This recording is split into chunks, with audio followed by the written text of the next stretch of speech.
Eh bien, nous allons avoir le plaisir d'accueillir Didier Bernot, qui est directeur général de la société Constel. Et Didier a une longue carrière dans les télécoms et a également, depuis quelques années, après être passé chez Naxou, qui est l'opérateur, le câbleau opérateur de la ville de Genève, et depuis peu directeur général de la société Constel, dont il va vous parler, et il va également vous présenter la vision de Constel au service des économies d'énergie, avec un œil, un regard peut-être un peu différent, bien que sans doute proche, qui est le regard de nos amis en Suisse romande. Voilà. Je laisse la parole à Didier. À toi. Merci Maurice. Je suis ravi de vous rencontrer aujourd'hui et de partager avec vous l'expérience de Constel dans le domaine de l'IoT. Et plus précisément, vous présenter un cas d'usage qui nous est cher, qui est un produit phare pour nous et qui contribue à réaliser des économies d'énergie grâce à une solution d'optimisation énergétique relative au bâtiment. Mais permettez-moi avant ça de présenter la société Constel.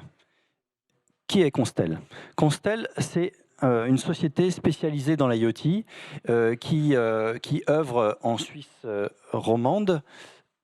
Le pointeur ne marche pas, excusez-moi, et qui a été créée par 5 sociétés qui sont essentiellement des sociétés qui fournissent des solutions télécoms, parce que les 5 sont acteurs, câble opérateurs ou fournisseurs de services Internet, téléphonie et télévision, et ou fournissent également des services de distribution de fluides, à savoir eau, gaz, électricité.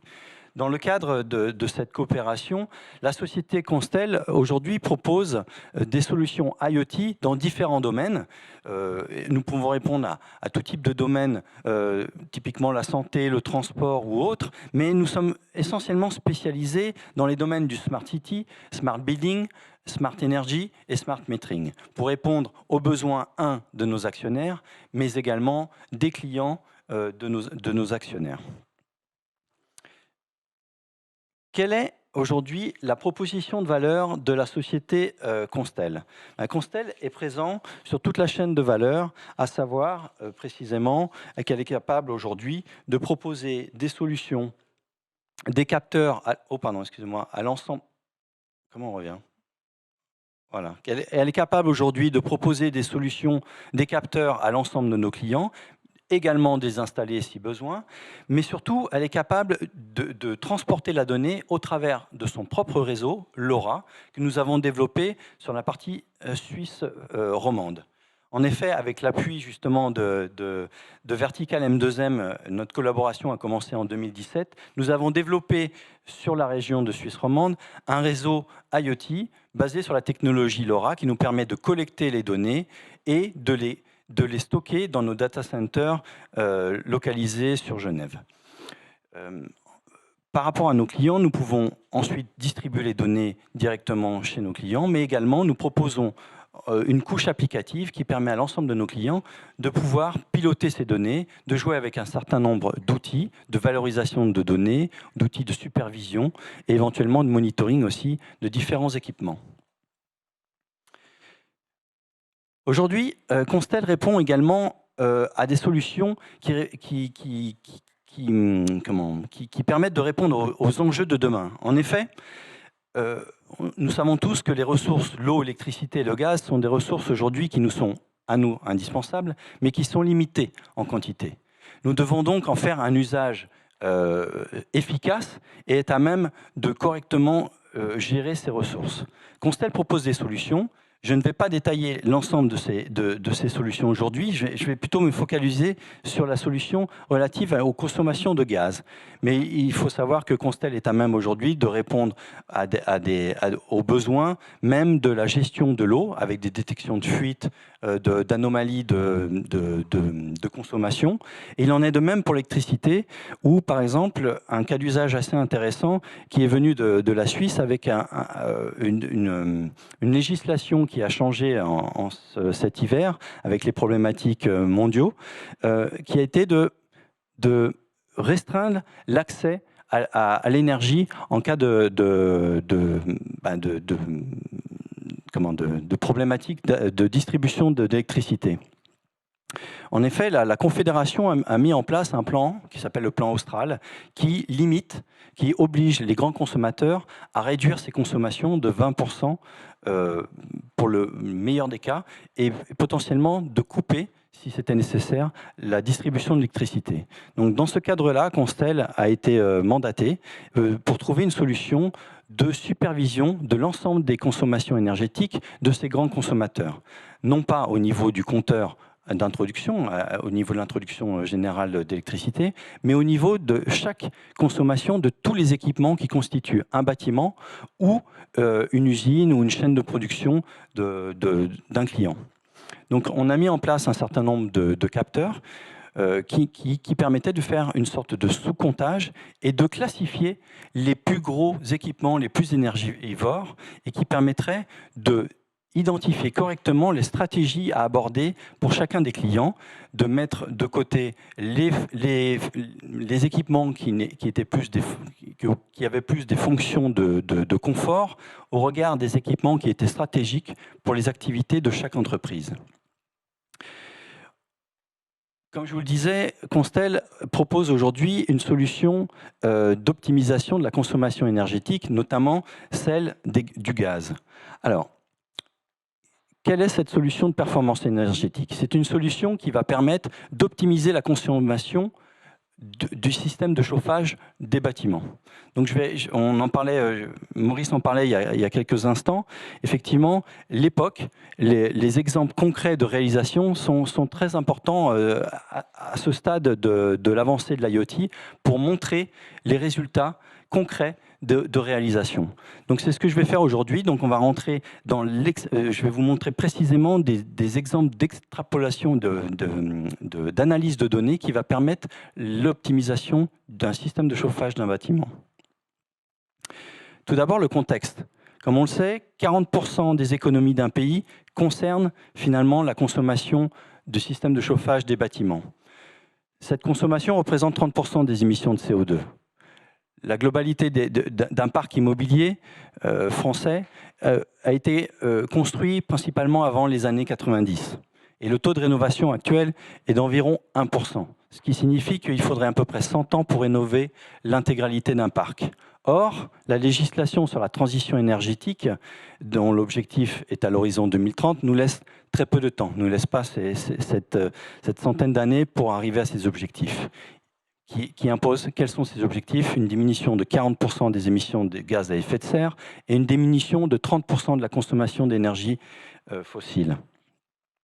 Quelles sont donc les alternatives pour les propriétaires immobiliers? 1. De réaliser des travaux d'isolation, soit de la toiture ou de l'enveloppe du bâtiment. 2. Modifier le système de chauffage, de le remplacer, s'il est vieillissant ou obsolète, par un système avec une meilleure rentabilité. Ou éventuellement, d'utiliser d'autres outils, qu'on appelle des outils connectés, qui vont permettre d'exploiter les données de ces systèmes et de pouvoir les piloter de manière intelligente. Et c'est dans ce cadre-là que Constel a mis en place une solution, avec l'aide d'un partenaire énergéticien, de pilotage des systèmes de chauffage de manière intelligente.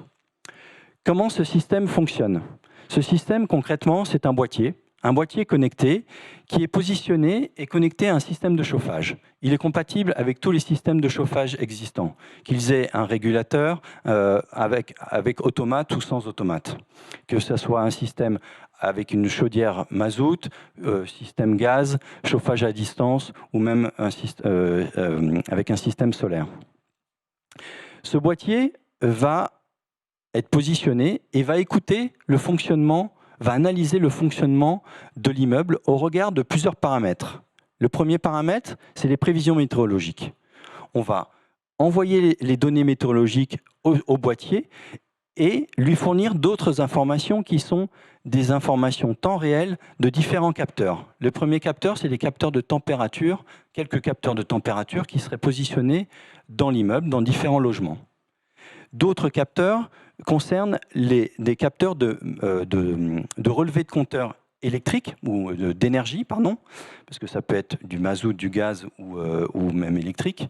Et ensuite, également de monitorer le compteur d'eau chaude sanitaire. Avec l'ensemble de ces données, on va comprendre, on va pouvoir, au bout d'un moment, alimenter un algorithme et permettre d'obtenir ce qu'on appelle la modélisation du comportement thermique du bâtiment.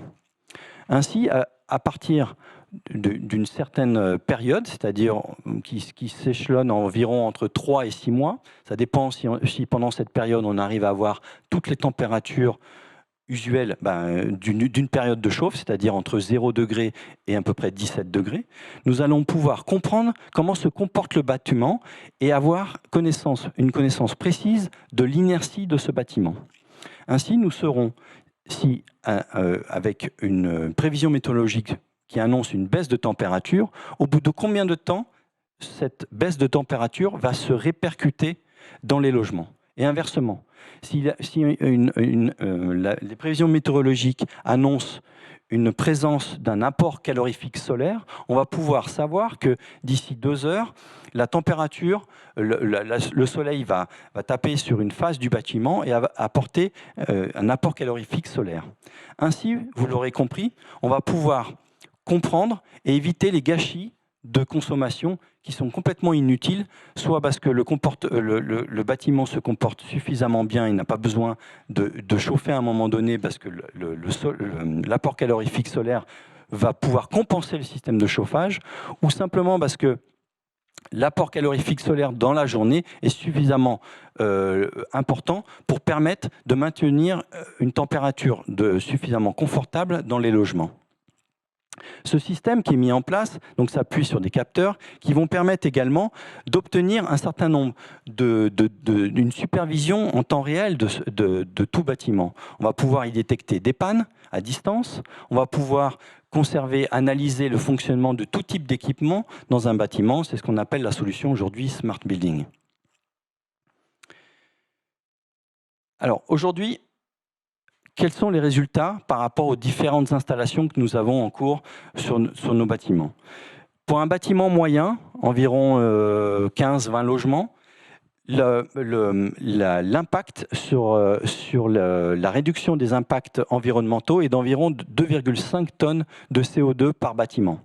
Ça représente effectivement une réduction de CO2 qui n'est pas négligeable et qui, corrélée aux économies d'énergie, peut être très intéressante. En effet, sur notre parc actuellement géré, on constate 17% d'économie d'énergie qui est rendue possible grâce à l'exploitation de la donnée temps réel. Ces économies, il est important de le rappeler qu'elles sont certifiées, c'est-à-dire que la période de référence qui a été faite au début du projet permet de quantifier correctement et de manière précise les économies qui sont générées par rapport à cette référence qui a été préalablement réalisée.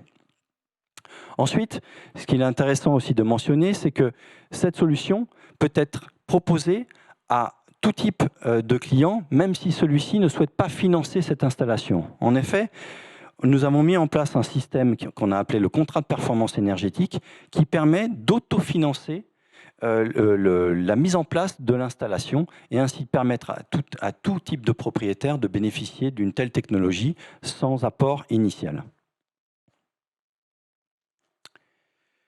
Le fonctionnement. Comme je vous l'ai dit, grâce à l'algorithme d'intelligence artificielle qui va nous permettre d'analyser le fonctionnement, l'inertie d'un bâtiment, on est à même de pouvoir piloter la régulation du système de chauffage. Et comme on peut le voir par exemple sur les courbes vertes, c'est le fonctionnement, c'est la température, la consigne de départ qui est donnée au système de chauffage sans le système d'optimisation. En courbe bleue, c'est l'optimisation, la consigne de départ qui a été remplacée à la place de celle qui était donnée par le système avant notre présence. On constate donc que l'écart entre les deux courbes est l'économie qui est réalisée jour après jour. Et ainsi de suite, chaque jour étant différent, les conditions météorologiques étant différentes chaque jour, finalement, jour après jour, on accumule les économies propres au bâtiment. Ensuite, modéliser l'inertie d'un bâtiment, c'est finalement connaître sa signature énergétique. Chaque bâtiment a une signature énergétique qui lui est propre, puisque elle dépend finalement des matériaux de construction, donc de son année de construction, et va permettre de connaître finalement sa consommation au regard d'une température extérieure. Comme vous pouvez le voir, la courbe grise, c'est souvent la signature théorique qui est donnée par des diagnostiqueurs, puisqu'ils s'appuient sur des références annuelles de construction. La signature énergétique bleue, en bleu, c'est la signature de référence qui est faite par notre algorithme et qui permet finalement, pour chaque température extérieure entre 0 et 20 degrés, de connaître la consommation en kilowatts jour après jour. On voit que les points verts, qui correspondent à la consommation optimisée de l'immeuble, montrent très clairement un abaissement de cette consommation et qui justifie d'autant plus des économies qui ont été réalisées. Voici une représentation aussi visuelle de ce que nous pouvons proposer au travers de notre plateforme applicative. C'est une représentation instantanée, un visuel instantané des températures dans différents logements. On y retrouve donc chaque logement et ainsi une régie immobilière ou un chauffagiste peut visualiser un instant T et répondre éventuellement à des questionnements s'il y avait lieu. On peut aussi y retrouver sur cette même plateforme un historique des données. Donc là, on passe d'une vision instantanée à une vision plus historique. On va pouvoir modifier la plage temporelle souhaitée et ainsi voir le fonctionnement. Ben là, par exemple, nous avons 3 appartements où on vient analyser à la fois la température et l'humidité et donc représenter une zone de confort, mais également visualiser l'historique. Par exemple, ici, sur une semaine, on y voit très clairement au niveau de la température, le graphe inférieur, où on voit les abaissements nocturnes dans les appartements. Et d'un appartement à un autre, on peut visualiser de manière très précise si les réglages hydrauliques ont été correctement faits au niveau de l'immeuble. Vous pouvez voir à présent une représentation synthétique des économies d'un immeuble. Ce type de dashboard sont très appréciés des propriétaires d'immeubles, puisqu'ils peuvent facilement se rendre compte des économies qui ont été réalisées grâce au système d'optimisation énergétique. On y retrouve la performance, par exemple pour ce cas-là, sur le mois de mars, 8,74% d'optimisation, des économies en kilowatts qui ont été générées de 6483 kilowatts et une retranscription financière. Alors tout dépend bien sûr du coût de l'énergie du client. Ce qui est repris, c'est vraiment celle qui est mentionnée sur la facture. Donc à chaque fois qu'on fait une optimisation sur une période de chauffe, c'est-à-dire d'octobre à avril, on demande à nos clients les factures énergétiques afin de faire un calcul précis des économies d'énergie qui ont été réalisées. Ensuite, nous pouvons aussi, en fonction de l'agent énergétique, nous sommes à même de chiffrer la diminution de l'empreinte carbone, à savoir ici une tonne 1 qui n'ont pas été rejetées dans l'espace d'1 mois. Cette vision peut être aussi donnée sur une vision globale. Celle qui était précédente, c'était une vision mensuelle. Et ici, je vous représente une vision annuelle où on voit sur la période d'octobre à avril, en bleu, toujours la consommation de référence, et en vert, les économies jour après jour qui ont été réalisées sur cet immeuble. Cet immeuble, ça représente 88 mégawattheures d'économie, 17 tonnes de CO2 qui n'ont pas été rejetés, ce qui n'est pas négligeable, et 13 000 francs d'économie si on se base sur une facturation moyenne de 15 centimes du prix du kilowattheure. Cette vision ponctuelle du bâtiment peut être aussi consolidée en une vision globale d'un parc.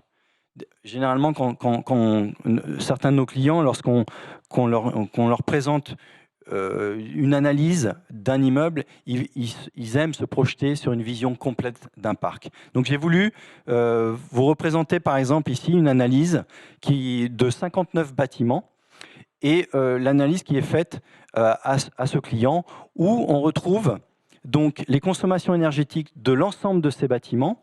Donc bon, c'est appliqué. Cette représentation est appliquée au marché suisse, où les étiquettes énergétiques, comme on peut avoir en France, ont une classification différente. On ne parle pas de lettres A, B, C, D, mais plutôt d'indices IDC, avec une valeur précise qui correspond à un certain nombre de joules par mètre carré et par an. C'est une consommation équivalente de kilowatts par mètre carré par an. On y voit très clairement sur cette représentation que les bâtiments ne respectent pas l'obligation légale qui est de 450 mégajoules par année, mais sont bien au-delà en termes de consommation. Donc l'avantage, c'est que le client est à même aujourd'hui d'avoir une vision sur son parc et de savoir que son parc consomme en moyenne 524 mégajoules et qu'il va falloir donc apporter une certaine solution pour respecter les engagements fédéraux qui sont imposés. Ensuite, on peut voir une vision des différents agents énergétiques de ce parc immobilier. Et ce qui intéresse fortement nos clients, c'est d'avoir une vision des objectifs, des résultats. Constel garantit ces résultats.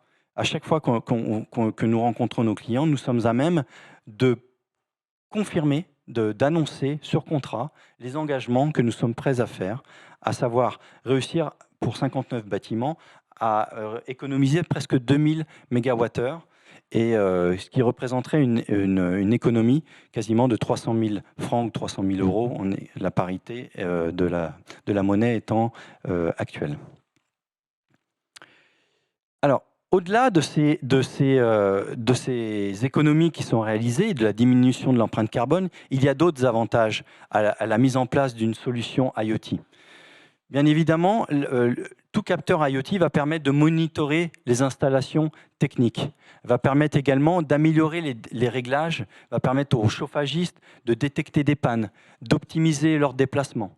Donc il y a d'autres impacts environnementaux de diminution de l'empreinte carbone grâce à l'optimisation même des métiers des gestionnaires techniques des bâtiments. De plus, ça va permettre également d'optimiser chaque installation technique des bâtiments, d'en avoir une connaissance fine et surtout, lors de prévision de futurs travaux, on va pouvoir comparer avec des données historiques les résultats avant et après travaux. Pouvoir également aussi challenger les différents partenaires, les différentes sociétés qui viennent installer, qui viennent proposer des solutions d'isolation ou autres sur les résultats et pourquoi pas les engager contractuellement. Et un dernier point non négligeable également, c'est qu'avec la donnée, on le sait, la Smart Building Alliance le rappelle suffisamment. Actuellement, il y a de plus en plus de labels de valorisation de parc immobilier qui s'appuient sur la donnée. Donc ne pas avoir de données est aussi à terme un risque de dévaluation d'un parc immobilier. Donc grâce à ces solutions, c'est un moyen aussi indéniable de pouvoir valoriser son parc immobilier et de connaître précisément chaque fonctionnement précis de toutes ces installations. Voilà, c'est ma présentation. Je ne sais pas si vous avez des questions. Merci à vous. Il y a une question sur le chat que je vais te poser. Donc la question, c'était de savoir si dans la solution que tu as présentée tout à l'heure, notamment sur la gestion des chaudières, en fait, du chauffage, c'était d'agir sur les... Est-ce que en fait, la solution, elle consistait à agir sur les températures de consigne en sortie de chaudière ou c'était autre chose? Oui, tout à fait. C'est exactement ça. C'est agir sur les températures de consigne. Oui. Okay. Merci. Est-ce qu'il y a une question? Oui. Ouais.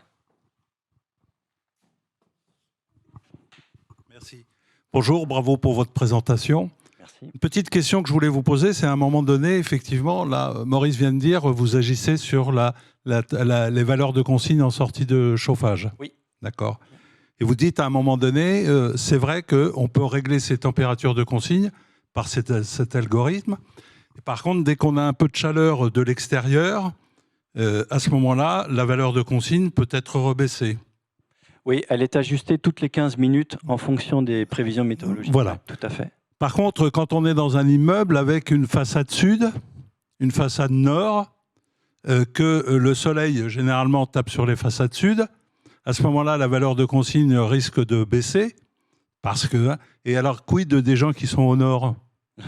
Alors, généralement, il y a plusieurs départs. Au départ d'un système de chauffage, il y a plusieurs groupes hydrauliques qui vont alimenter les montées des bâtiments. Ouais. Donc, on va piloter déjà différemment ces deux montées.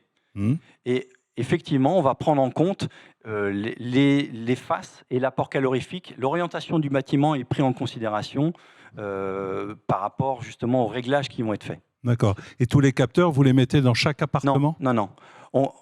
Alors, ça, c'est une solution optimum. Mais aujourd'hui, on va plutôt mettre des capteurs au rez-de-chaussée, au milieu de l'immeuble et au dernier étage. C'est à peu près la répartition et justement sur des faces différentes pour justement bien visualiser que, en tout cas, l'appartement qui est le moins exposé au soleil est le confort minimum attendu. D'accord. Ouais. Ce que vous dites minimum, c'est en fait... Ça dépend du client. Aujourd'hui, je ne vous cache pas qu'on a eu des clients avec les restrictions qui ont été demandées, qui ont demandé que le confort soit abaissé à 19 degrés parce que la Confédération le demandait.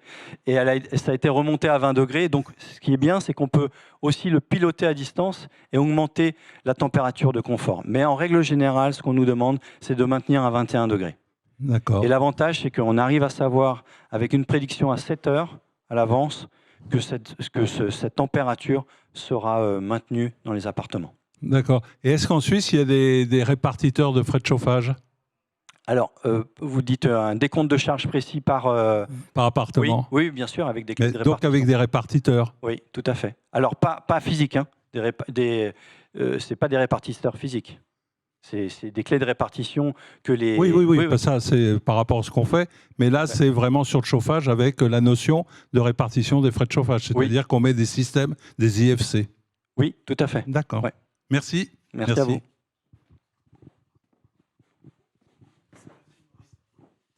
Merci. Pas d'autres questions ? Non, merci beaucoup. Merci Didier pour cette intervention et cet exemple très intéressant et très documenté.